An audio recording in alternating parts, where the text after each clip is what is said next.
In the 5th century of the Christian era, a philosopher arose who has been remembered as the last one whom Plato might have welcomed into his school. Boethius, a magnificent person, came in a time in the history of Europe, in the Dark Ages, was a tragic ground for thinkers, and most of those who had really important things to say perished. Boethius was one of them. He was sentenced to death, remained for years in a lonely prison, and was finally executed. Before his death, he prepared a little work called The Consolation of Philosophy, and this has become one of the great classics of the world, for it reveals things about philosophy and wisdom that I find in no other writing, either contemporary or later. Actually, we must therefore bear in mind that Boethius was a very devout scholar, a person of great personal integrity, who devoted most of his life to the search for truth. And every little fragment of truth he found, he served and tried to bring it to the attention of other people. Therefore, we may say definitely that he lived in love of truth, and he died in the consummation that his love had not been in vain. So we start with this problem by introducing a little part of the story of Boethius. It seems that in this lonely stone prison where he remained for some time before his execution, he was alone with his thoughts. He had nothing to help him or to guide him but his own inner life. He knew perfectly well that he would never be released. It was not day to day just when, but he knew that his death was inevitable. So with these considerations, he had nothing to fall back on but his own inner life. And realizing this and determined to live according to it, he settled down quietly to the contemplation of truth. And one night, while he was contemplating as best he could in that stone cell the wonders of life and the wonders of the universe, a great light came into his prison. And in that light appeared a magnificent figure of a woman, robed like Hypatia of Alexandria, radiant, hallowed, everything stupendous. And she came up to him and she said, "I am the one you have served. Now you are in need. I will serve you." And she explained to him very definitely that all he had learned to help other people had created for himself a debt which truth owed him, and that as long as he remained in the material world, truth would lead him, guide him, and give him the intelligence and the wisdom and the love to face the things he had dreamed of and believed. As a result of that, his essay on the consolations of philosophy has become a classic. It was in this realization of the return of the good deed to the one who does it that Boethius became aware of something, namely that truth is not a word. Truth is not a doctrine. Truth is not essentially a system or a school. But as all the ancients realized, truth is a living thing. It is a creature itself. It is something that has its own being. It has its own life and its own death, its own beginnings and its own ends, in an infinitude beyond our comprehension. But truth is a conscious being, and this being appeared to Boethius in the prison. And from this truth, he learned to live from day to day. He gained then the answers to all the questions he had asked. He gained knowledge of the distant places and the high places and the low places. He learned all the mysteries of space and time. He suddenly realized that truth was a great teacher, the one thing in life that knew that truth alone could lead man to perfection. And this perfection he had to earn by giving his own life to truth. Therefore, we are able to follow some of the thinking of the ancients concerning the mysteries of life. We think of things today merely as objects. We think of hope as some kind of a word representing an emotion. We think of wisdom merely as mental penetration. We think of love as merely a personal emotion of our own, shared by others, but still merely an emotion. But to the ancients and to the wise, these so-called things were actually beings. Love, it was a reality. It was a creature. It was not merely a relationship. And from all the ancient and classical writings, we find that the Greeks, the Egyptians, and Persians, and nearly all foreign peoples have personified their virtues. When they think of strength, they think of a certain power. When they think of wisdom, they think of a person who is wise. And so the ancients created gods for every emotion, every thought, every attitude of the human mind. Therefore, we have Jupiter ruling over one thing, we have Saturn ruling over something else. To us, these things are meaningless. We have a very different code. But to the ancient people, with their mystical opportunities, these different things were realities. Hope was a being, not a thing. Hope was something that grew like a child in its mother's womb. Hope was a great moment of veneration, like the individual taking holy orders. All these things were part of a being, and all great good things are beings. They are personifications or embodiments of principles, and they appear to us as a kind of language of symbolism, a language which enables us to share in the wisdom which they impart. So Boethius in his cell saw in the vision of the power of enlightened love the fulfillment of a dream, the dream of the ages. He was told by this radiant vision that she had been with him from the beginning.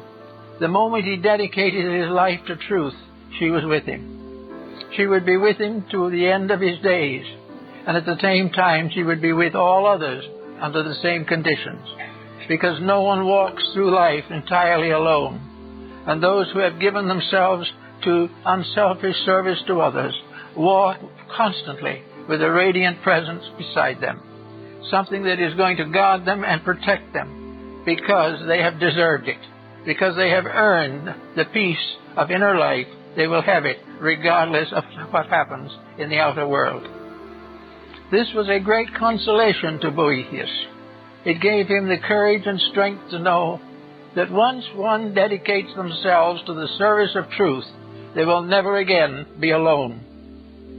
They will be with something, someone, somewhere, who is ever and always waiting to help, waiting to use this truth that they have discovered in order to save them further punishment, further suffering, or further pain. So the wisdom that Boethius had assembled to teach others was now taught to him. It was shown to him conclusively that his dreams had not been fables, that his ideals had not been vacuums created by optimism or pessimism, that in reality, truth is alive and walks with those who serve it. Regardless of how we view the matter, it is a beautiful thought, a very kindly thought, and a thought that gave consolation to this lonely prisoner, doomed to die because he had tried to help. Actually, therefore, before his death, truth took Boethius through all the worlds of space, through the great realms beyond where he could not go himself. Truth showed him how right he had been in certain guesses and certain suggestions. Truth also told him that she had helped him to form these ideas within his own consciousness, that as long as he served her, she would stay with him, and he would never be alone again. So Boethius, when the time came, passed on without fear or doubt, and his little book has brought comfort and insight to millions of people in a world that he never lived to know about or understand. This brings us very definitely to the concept that we had for the discussion of the morning, namely, truth as love. That truth is a being, a power, a quality. Truth is the most dramatic, dynamic way that leads to reality. But what is truth to us? How do we understand truth? Well, probably we understand it very much as Boethius understood it. We understand it by a little effort to grow. We try to be a little better today than we were yesterday, and we continue to grow a little every day. But the first step that we take toward reality brings us this contact, this something that walks with us the rest of the way. The first sincere, dedicated effort to live the life of truth brings truth to you, and truth walks with you to the end of your days. This was the idea of the Pythagoreans and the Platonists. It was the result of the individual earning dedication by his own dedication.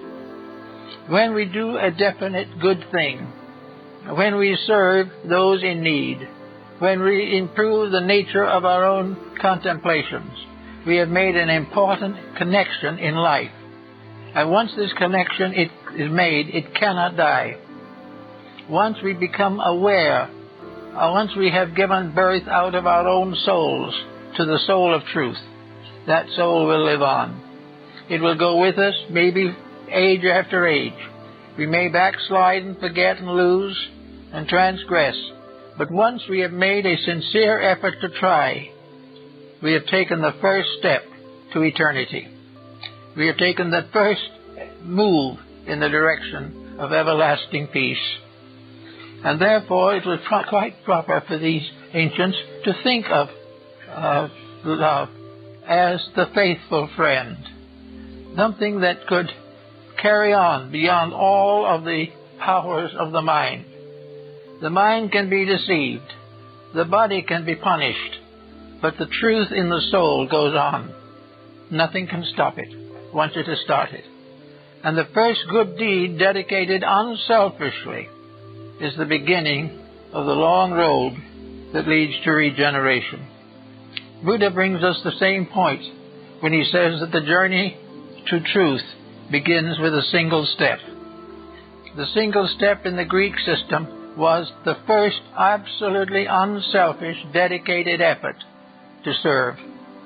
The one moment in life when we outstrip ourselves, when we are bigger than ourselves, and place a common good above our personal advantage. As long as we are selfish, truth remains alone for us and weeps. The moment we are selfish in our thinking, or in our actions, or in our codes of life, we cut ourselves off from the eternal love which is saved for us in the wonders and mysteries of the mystic life. So at that is a certain period. We do make this effort. It becomes, as Buddha pointed out, after the first step, the second step is a little easier. But of course, all through the first steps and the second and the third, there is the pressure of outside forces. We are constantly under tension and stress and temptation. But as the moment we begin the journey, there is something there standing with us. When the good deed stands alone, as far as we can tell, it is standing actually in the presence of the principle of good in space. There is only one principle of good. It's not a principle of this being right or that being wrong. It is a simple, actual adjustment within ourselves. It requires no intellectualism. It requires no vast store of knowledge or insights. But these may contribute to it. But it is a step from the selfish to the unselfish, from the dark into the light. And once the individual makes this dedication, he is pressed gradually forward, one step at a time, to the fullness that he seeks to possess in the fullness of his own maturity. So in the story of now that we have today, in the story of love as truth, we have the concept of a standard of virtue, a standard of integrity that transcends anything that we know in our ordinary material relationships. I think probably the Greeks were very close to the fact when they began to personalize all of the principles and ideal forces of life. The Greeks did not see the earth as a body alone. The Greeks saw the earth as a soul, as a living thing. They did not see the sky as merely a great mass of stars. They saw it as a great mother brooding over the world. The stars in themselves were not just sparks of light or some kind of chemical explosions in space. The stars were beings looking down upon the world. Everything in the world was alive. Everything in the world was conscious. We did not know that consciousness, but by certain growth, by certain development, we gradually reduced the distance between personal understanding and this larger value of life. Now, much of this is symbolic, no question about it, but it is something that we have to give some thought to. I remember a story that Ernest Thompson Seton told me about a meeting of the Boy Scout movement in Canada one year before he was still alive. And he was there, and the young people from all over the area of the United States and Canada were gathered in a large hotel where the meetings were to be held. And a little American boy and a little American Indian boy were in the same room together, looking out of the window, and it was snowing. And the little Indian boy said, this is the great-grandfather. This is the old one who sits at the North Pole, and he smokes all winter. And every time he empties his pipe and throws out the ashes, it's a snowstorm. Oh, they say, you see, of the ashes of grandfather's pipe. The little American boy looked at him for a moment and thought he was insane or something, and said, don't be silly, that's nothing but snow. The little Indian boy never did get the idea that snow was anything except the ashes of grandfather's pipe. And this is the true in almost all ancient beliefs. All Indian peoples had beings at the root of life. All Chinese people had beings. Hindus had beings. Greeks had beings. It is only in our modern scientific world that we transform these beings into scientific formulas of numbers and letters and try to bestow upon these formulas the interpretation of the mysteries of life. You cannot follow the scientific method we use today to find the secrets of anything except the most transcendent material objectives. Actually, the answers to all of the riddles of knowledge, the source of energies, the source of life, of time, of light and darkness, of good and evil, are all formulas of vibratory rates, and they are all alive. Everything has some kind of life in it. It is in the stone, it is in the star. They are tied together by a tremendous unity. So Boetius went out with the vision of the wonderful Lady of Light to gaze at the and contemplate the space around him. He saw it filled with life, not with dead atmosphere, not with just earth and air, but filled with living things, beautiful things, wonderful things, that surrounding man and all of his knowledge and thoughts and his ignorance also is a world of living things that he can't even see, a world he doesn't even believe in, but a world which affects him every day, a world which moves in upon his moods, upon his attitudes, a world that punishes him when he is selfish, a world that praises him when he is right. And he will recognize that in a mysterious way there are forces in that world which will guide him to his proper destiny if he will keep the rules. Each individual must live the life if he would know the doctrine. And when he does so, he realizes that the life that he is going to contact is not simply energy. It is not just a thought floating around. It isn't even a mentation in the mind of God. When he keeps the rules, space is with him. Time is with him. eternity is with him. Little by little, the purpose for himself is fulfilled, and the time will come when he likewise will be a unit of conscious energy in the great fields of universal life. So we all have not only this type of thing, but we also have to look around us to see what's happening. We look around and we see today the problem of air pollution. With that air pollution, thousands, millions of things die. This air pollution is against the rules. Therefore, nature will never support it. And nature will continue to punish it until it corrects its own mistake. Nature will never permit evil to survive. It will never permit the wrong to win. There will be moments of apparent victory, but they will be followed by years and centuries of terrible defects and disasters. Everything that we have around us lives in a sea of truth, lives in a vast organism that is based upon infinite wisdom and infinite love. These are the ruling powers. The universe is not neutral. It is not simply space. It is not things moving, floating around in a vacuum. It is not formulas that can be put into letters and numbers on a scientific blackboard. Space is alive. Everything that exists is alive. And while we are growing on one level, somewhere else another thing is growing.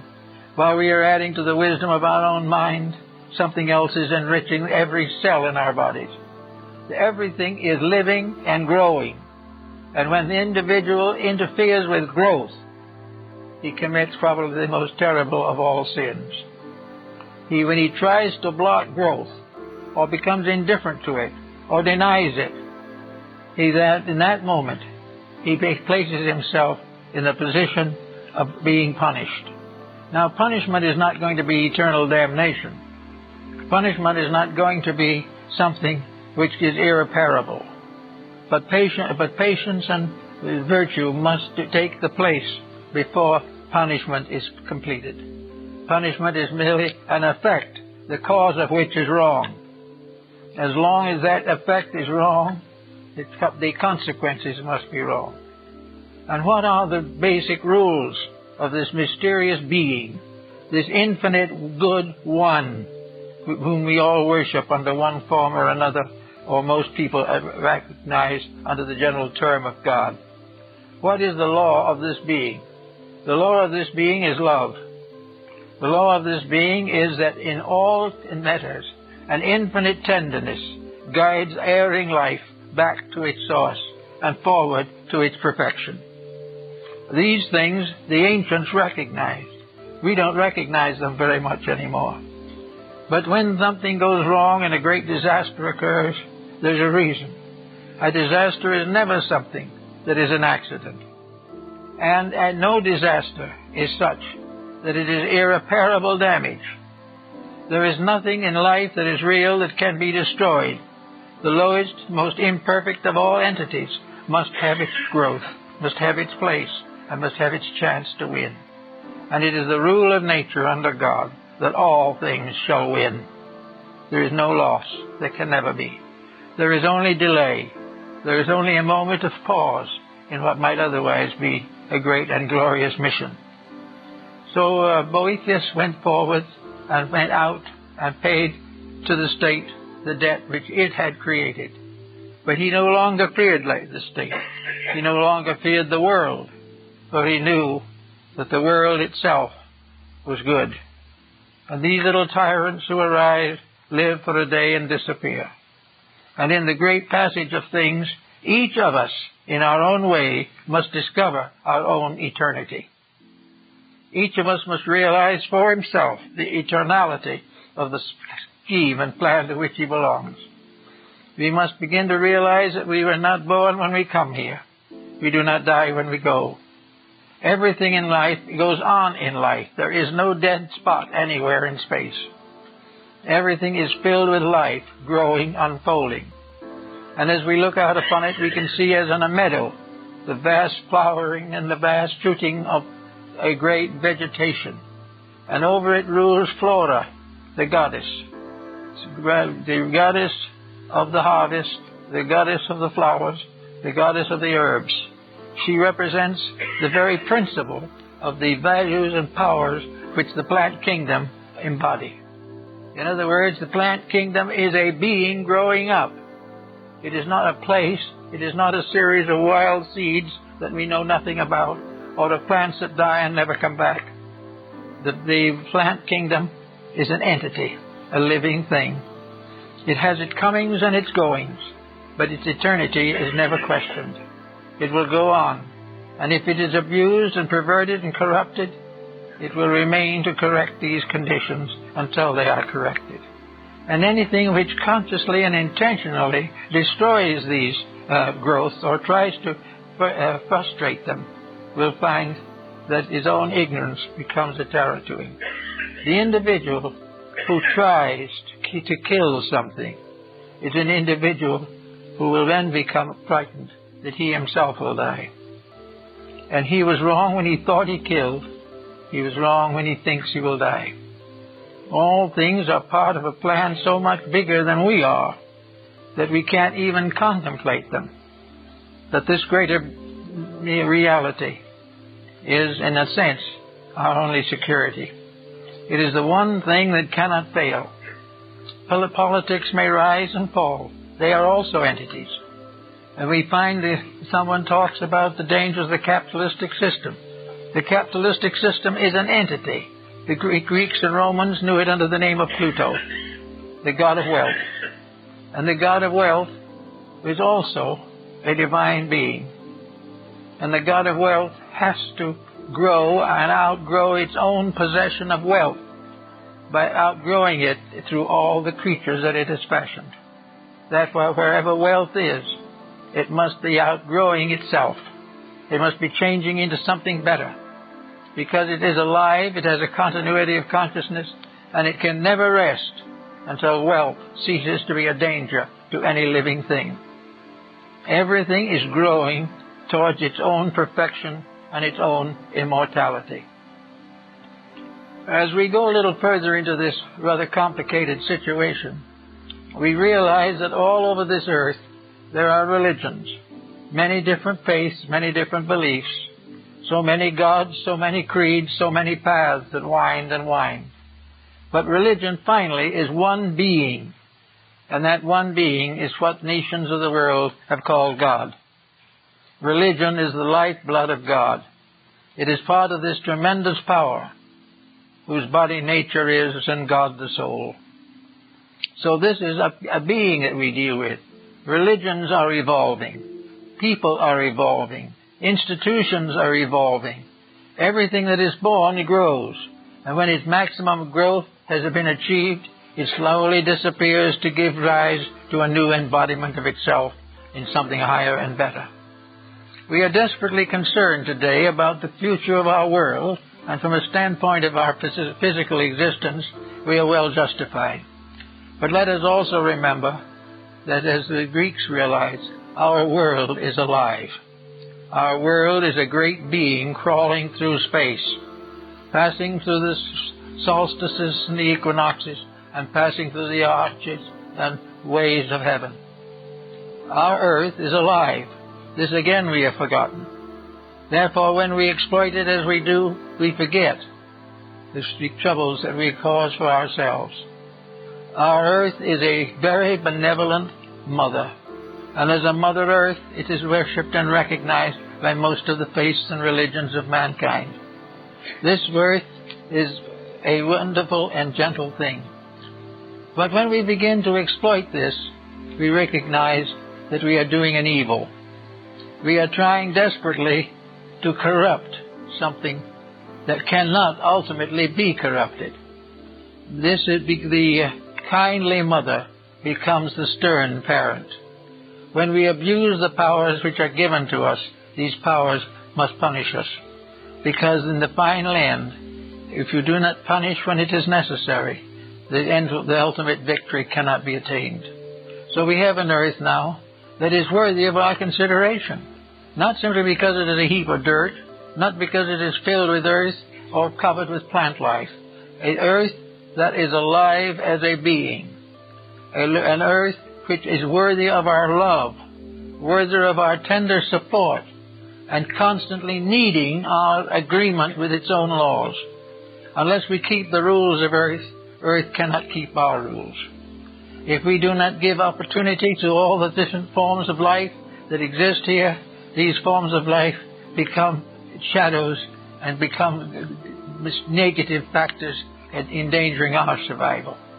Yet in nature there is not one single force that is angry. Nature has never known anger. That is something that the human being has developed.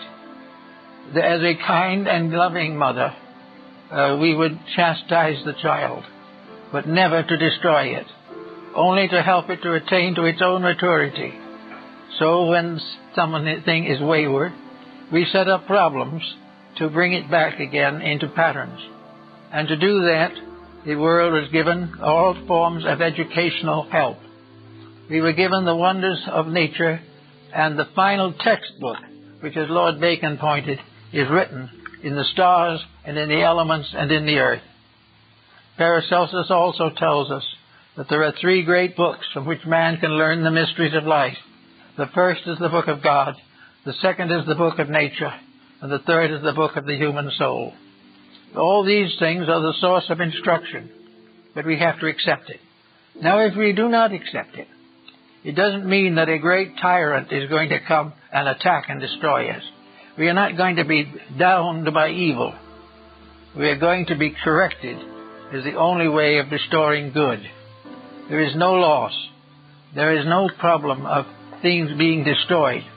There is only the problem of the individual being tested according to the degree of enlightenment which he has attained.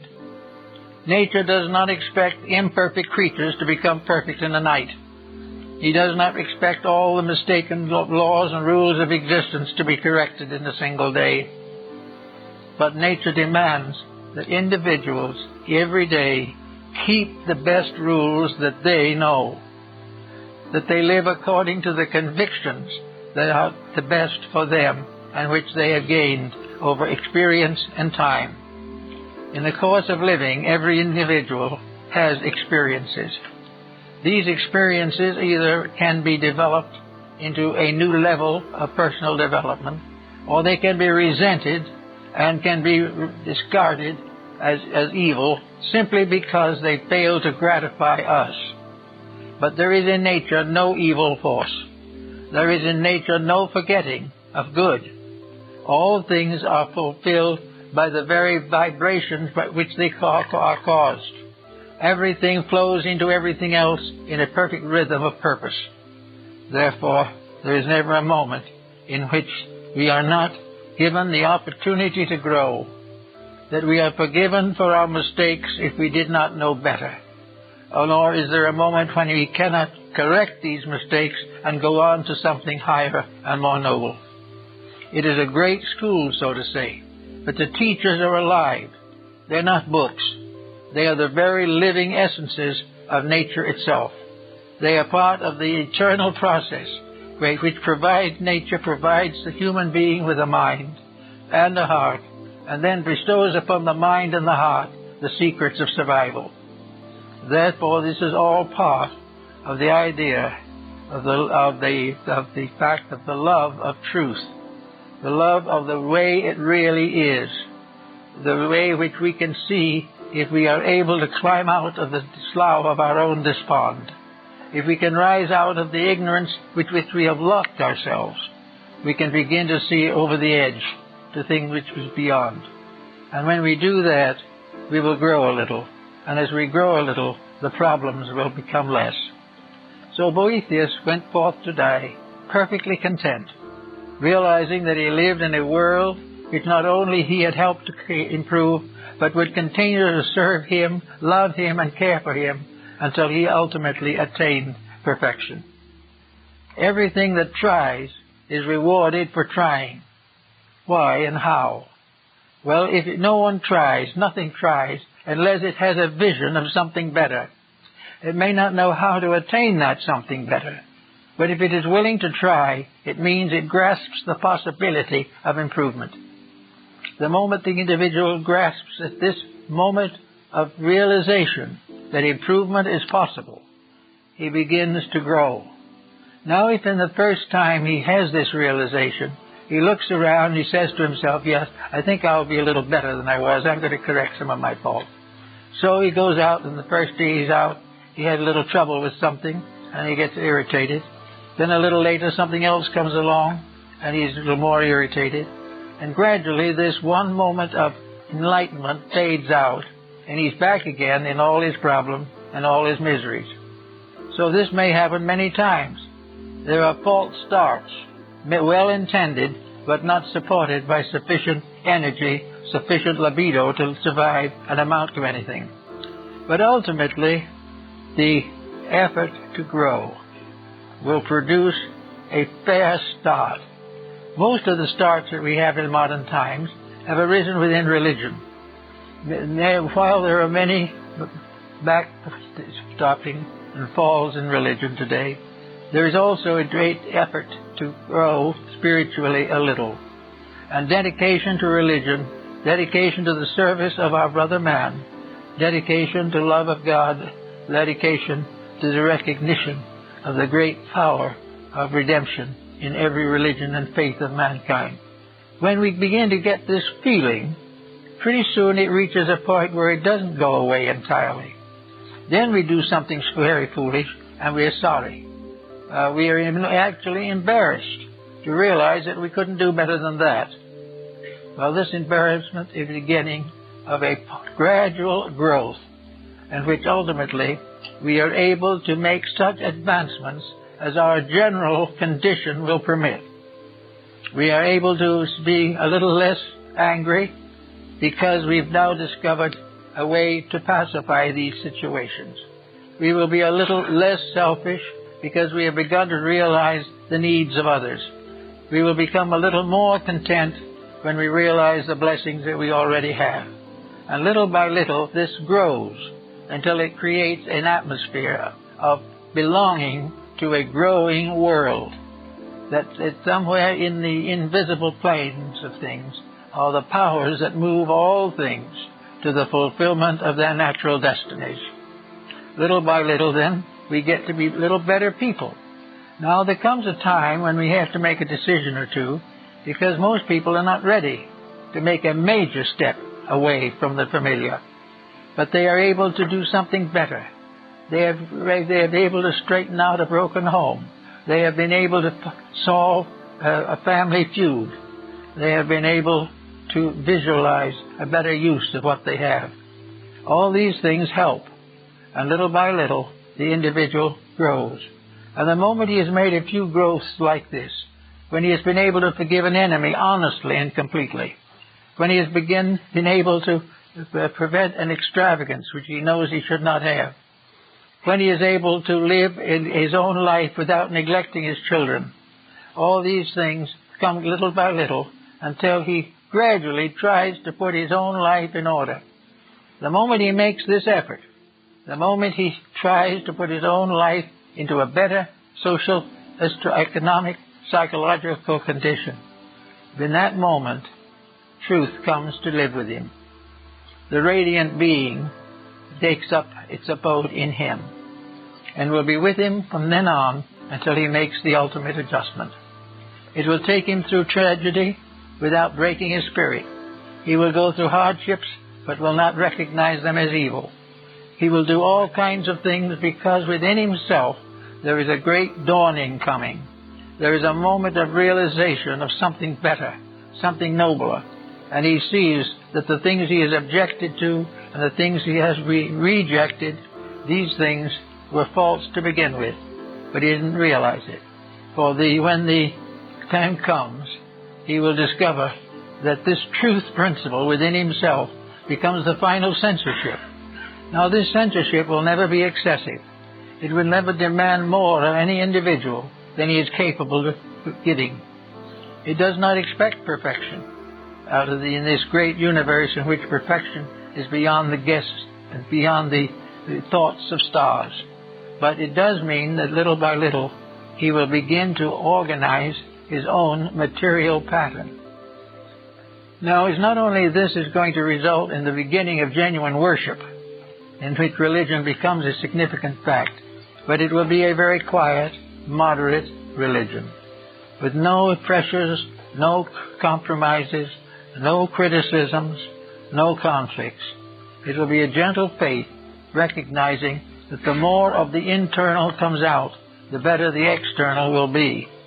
Now, in a moment like this, we'll come across another entity worth mentioning. There is another wonderful being that we all have intimate contact with, and which most people do not understand, recognize, or serve adequately. This other wonderful being is our own body. We have a body over which we rule as Lord and Master. And it can be that this body becomes a slave. It is not given proper attention. It is misused. It is victimized. It is allowed to suffer merely to the gratification of the mind that dwells within it. Now, truth will never permit the misuse of energy. Therefore, this body, which is our house for a time, has laws and rules that must be kept. And furthermore, it is alive. We know the body is alive. Every cell in it is alive. Every part of it is alive. And yet very few people have ever tried to realize how the human body accumulates around a degree of unfoldment which we call the personality. Anyway, this body is our own particular living sheath, our completely personal organism. It is the first empire over which we can have dominion. It is the first nation we can govern. It is the first form of leadership that we are able to bestow beyond the leadership of our own minds.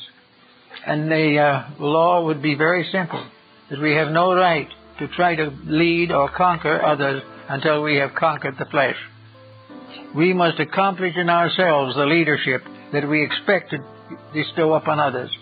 If we want to see a better world, we must begin with the self. And in very many cases, the beginning of a better world is a healthy body. The individual must go out of all these different things, fulfilling the law, meeting the responsibilities, beginning and ending according to a power and wisdom greater than our own, but in all things in patience and acceptance. Keep the rules and learn the lessons of the day. Now, each embodiment we have, according to Plato, is a day. It is a day in our own growth. It is the day we go to school to learn something. Now, we look around us today and we realize that as a school, our daily life is not much of a success. We do not have a discipline to take care of us through these years of growth by which we must finally reach our own adult physical years. So nature depends upon this problem and gives us certain ultimata to face it with. Nature gives us the rules, and when we do not keep the rules, nature gives us the example of the broken rule. And one of the most beautiful and wonderful displays we have today is this great tapestry of broken rules. Now, everyone is worried about these broken rules because they are a danger to us. But we have not worried enough yet to correct it. We are still trying to play hooky in the school of life. We are still convinced that we are here to have fun, to have wealth, to have influence, to become famous. And as long as we do that, the great genius of truth will not be with us. When any ambition is false, it is not sanctified and it is not fulfilled by the laws of life. Whenever we have an ambition that is contrary to good, that ambition will ultimately destroy us. Whenever we forget our relationship with other living things, when we forget the brotherhood of life, if we get the parenthood of life, in these factors we begin to sound out our own troubles. This is being very clearly indicated today. Boethius is not here to explain, maybe he is, but he was not able to live then to continue into the change that followed the Middle Ages. But we know that the rules of life that we have broken have put us exactly where we are now. Now the question still remains, how does it do it? Why does it do this, and how? Why is it that when we support the wrong thing, we get into trouble? That is because there is a rule back of it that tells us what the right thing is, and that rule is immutable. If honesty is a universal law decreed in the infinite pattern of things, no individual human dishonesty can survive. Now, when I say survive, it doesn't mean that individual or personality will perish, but it means that the goal or the attitude will have to change. There is no possible way in which evil can achieve rulership over the world. The battle for the struggle for this control goes more violent every day. The greater the ambitions of the individual, the more terrible his mistakes will be. The more desperately he tries to escape the consequences of his own conduct, the more desperately those consequences will close in around him. He cannot, because there is something in life that says he can't escape them. And the symbol of that something in ancient times was the great mother of mysteries, the great mother of the world. For all physical creatures are under one motherhood, the motherhood of the mysteries, the motherhood of the Virgin of the world, the motherhood of the mother who remains a virgin forever and bears children unto the eternity of things. All these wonders and mysteries are very simple. But the great mother of the earth, the great mother of the mysteries, is nature itself. Not as a blind force run by physical means and few chemical symbols to tell what it is, but a living, vital force that dreams, thinks, hopes, prays, does everything necessary to bring home the wayward children. That something which knows that the problem must be solved, that there can never be allowed for evil to survive, that never can ignorance prevail, never can violence destroy peace. And in the process of doing this, nature finds the individual, unfortunately, lacks the internal resources to make the proper decisions. He cannot say to himself, I have told a lie, and therefore I must correct it. The individual tells the lie, thinks he gets away with it, and then a consequence sets in that hurts him. And this consequence that sets in is the only way that he can learn not to lie. He cannot be expected at this time to come to the moral solution all by himself. If he does come to that solution, it is because he is already on the road that leads to light. He is on the way to something better. But for most persons, responsibilities must be evaded. They must be avoided in every way possible, because they interfere with the smooth passing of a useless life. But that is the problem. There can be no smooth passing of ignorance. There can never be a success built upon stupidity. There can never be a peace built upon violence. There can never be a wisdom based upon a principle of ignorance. All these things have to be worked out in their own nature. And therefore we are all concerned every day with the world around us. But the great mother of mysteries is with us. She is brooding over us now, just as she always has. She is the one that is constantly waiting to bring the wayward children back again to the rules. And she will never stop until they come back. No one will ever be permitted to be a truant. Actually, the truant will hate punishment. The dope addict will hate to be prevented from gaining his justification or his pleasure from the narcotics. He will try everything he can and will hate the laws that prevent him from doing what he pleases. But above the laws that will make us do what we please, there is a great law that tells us we must do that which is right. And in this way, we gradually discover that there is a universe of intelligence, a universe of wisdom, a universe of good, a universe dedicated to the service of eternal truth and dwelling forever in the presence of the divine being. Therefore, if we go along a little, as Boethius did, we may come to the gate that leads out from this life into something else. But when we go through, we will make the discovery that we have not been cast again into shadow, but that the light in ourselves, if it is there, will never leave us. And no matter what happens from that time on, truth will prevail in us, and that means that peace will take over. Now, if truth prevails in the average person, let's take an example, a very concrete one, of just how it operates. Supposing truth in the case in consideration is a problem of maintaining the health of the physical body. This is something that is very significant today. The physical body is, in a sense, our child. Each person has a body that is a kind of psychological infant with which he has been endowed, and we must train this body to serve him, or else he must relinquish his leadership and let the body take over. If the body takes over, he's in trouble. But he doesn't know he's in trouble, because if the body is gratified, the rest of him goes to sleep. But the real fact of the matter is, the body has to be brought into harmony. It has to be disciplined. Now, when the body is brought into discipline, it is said to be healthy. When the soul is brought into discipline, it will be said to be healthy. When the infinite in man is brought into discipline, then the universal being is healthy. Every compromise that destroys the leadership of the superior over the inferior is dangerous and must be carefully avoided.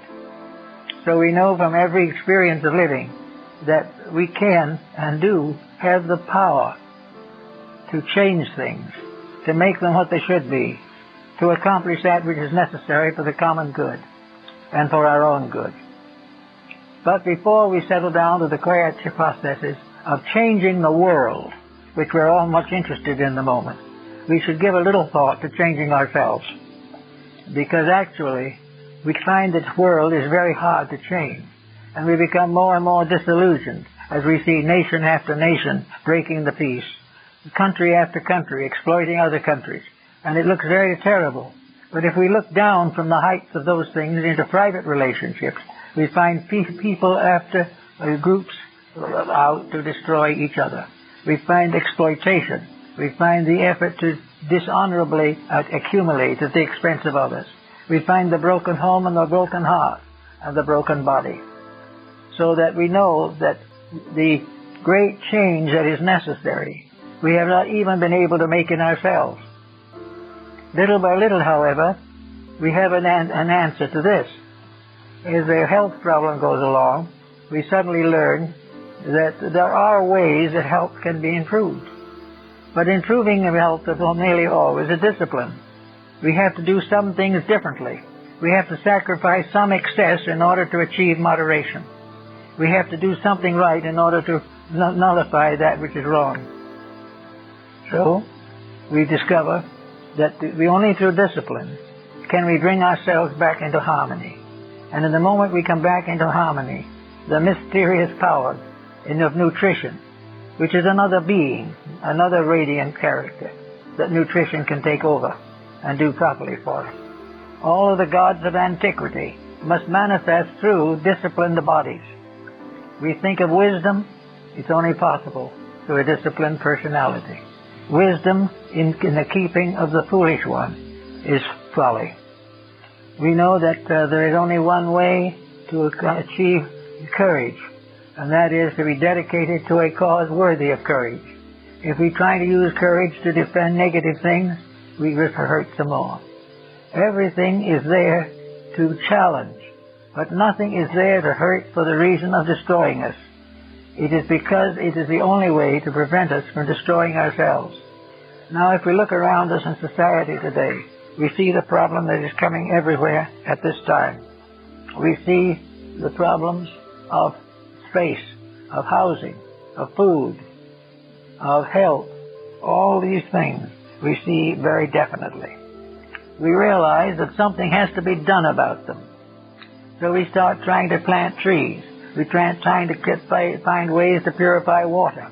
We try to find ways to cleanse the earth of the pollutions and problems that beset it. We try to find ways to control a population, prevent the destruction of natural resources. Let us for a moment turn all these things back into ourselves and realize the reason that we can't solve the problem on the outside is because we haven't solved it on the inside. We haven't made the contact which make it possible. When Boethius was given the presence and vision of the saintly being that came to serve him in his sorrow, he gave us an account of a wonderful discipline and a wonderful courage against circumstances. So if we want to do any of these things on the outside, something must come to us on the inside. We cannot improve the world if we can't even save our own necks. We can't bring peace in the world if we can't have it in our own family. And how can we declare the ambitions are false when we can't stop using narcotics for our own pleasure? All these things come back, as Plato tells us, and as the whole philosophy tells us, is all of these great changes can only come when the human being arises to meet them. The humanity is an entity, one human being. This human being is made up of now pretty close to 6 billion separate human beings. They are like the cells in a human body. They are part of one constitution. Over this one being is a unit, humanity, as one. This we find in the great man of the Zohar in Kabbalism. We find this one great being. And this great being's help and everything depends entirely upon the use that is made of the resources which comprise this great figure. We have to use these resources correctly. We have to solve the problem if we wish to have peace. We must make one humanity if we do not wish to be divided. Now, if we continue to wish to be divided, we not only have the problems of society, but we have the problems of ourselves. The individual who has not transcended his own selfishness is a very poor candidate for reforming the world. It is necessary for each person to recognize that he must make a personal contribution to the integrities of things. He must become aware of truth. He must become aware of what truth means. Not that it's a formula to write out and recite, not that it is something to be listened to in church, not that it's supposed to be in some scholarly textbook for the advancement of science. These are not the things. The truth we need is the inner truth of the love of truth, of the love of God as truth. Deity recognized in the manifested form of the infinite parent, also always solicitous for the good of its children. We must think of the faith of men as being the gateways to conduct. We must think also of all the dreams and hopes of the ages and realize that they cannot be fulfilled until the individual loves truth better than he loves himself.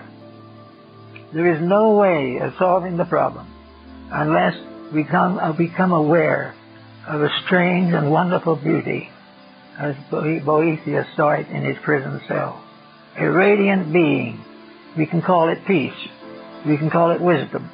We can call it love. We can call it whatever we want to call it. But it is a radiant power that blesses dedication, that rewards definite effort to perfect and to fulfill. It is something that can take over the life of the individual when he is no longer willing to dedicate that life to the fulfillment of his private ambitions. So with all these points, there is this wonderful opportunity that comes, which Boethius noted, and which is the love of truth. Now, love is a very capital word. Love to the average individual is a very physical word. Life and love to the theologian is an emotional experience. Life and love to the philosopher is an intellectual experience. But beyond this is the simple, direct fact of the love of truth. A love which does not require rationalization, does not require scientific proof, does not require anything but the evident fact that if we love peace, we will serve it. And if we serve peace, we will have peace. That if we serve and love truth, we will dedicate ourselves to truth. We will correct the curriculums of our schools. We will add knowledge to the courses necessary to instruct the young. And we will put ideals and principles ahead of profit and private enterprise. These things are the transformation of the love of truth as we know it today to the love of truth as it must be a dedication to the fulfillment of the works of truth. Now, these works of truth are not simply strange things floating around in space somewhere, because truth, as Boetius found out, is a kind of being. It is something that lives but never dies. It is born but never ceases. In other words, it is almost actually another name for the human soul. But whatever we call it, it is the victory, the inevitable victory of good over evil. It is the complete victory of faith over fear. It is the complete victory of virtue over vice. And it is achieved because it is potentially possible to the individual. And each human being is born with the potential of the perfection of truth within himself. There is nothing that can prevent the individual from attaining truth except his own reluctance to improve his ways. Now, it's possible for him to realize that some of the truths that he must ultimately know are now beyond him. He's not going to be able to be perfect at the moment. He is not going to be able to be perfect as his Father in heaven is perfect. But he's going to be able to move forward step by step in a dedicated search for reality. The moment he starts these steps, the moment he begins to make an effort to direct and vitalize his own integrity, the journey towards the reality begins. And in that moment, the light shining being of truth takes his hand and will lead him to eternity. And nothing can interrupt it. Nothing can prevent it. Nothing can have victory over the inevitable victory of reality over illusion. We have lived for a long time in illusion, and some of this illusion we call learned knowledge. We think of science as very wise. We think that science is solving everything. We think that Einstein was incredible when he found the formula for the atomic fission. These are not the truths we need. These are not truths at all. They are struggling with the misuse of universal potentials. The atom, the cell, all these things are each of them a unit. Each is a truth in itself. And it must be treated as one. It must be recognized. And if we wish to advance things, we must work together to make these various parts work together well in us. If we can make the cells of our own body cooperate, we have health.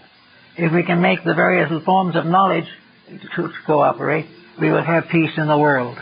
These things are part of our destiny. These things were well known to Plato and Pythagoras.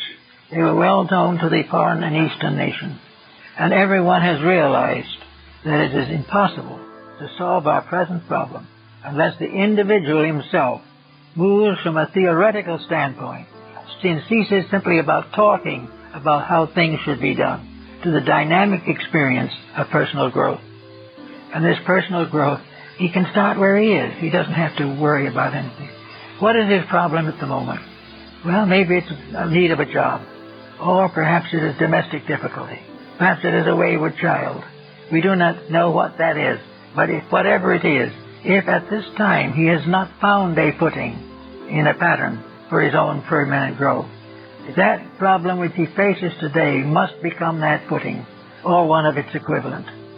It must be something done by the individual himself to prove a sincere dedication to advancing the cause of common good. Once he makes one statement, the seed is planted. And once the seed is planted, it will never die. It leads, one good deed leads to others. One bit of wisdom leads to greater wisdom. One concept of the divine love of God for man is fulfilled in the divine love of man for God. These things are all part of a wonderful mystery. Truth in a mystery. Love and wisdom in a mystery. All these things we have to face as coming to us in the course of years. So we can wait in our own way for the radiant woman who comes to the prison cell and says, you have served God all your life. You have been a good person. And you are not going to be deserted in your gray hairs. The good you have done to others comes back as a radiant being to lead you to the peace and security that you desire. Under those conditions, things will get done in a reasonable length of time.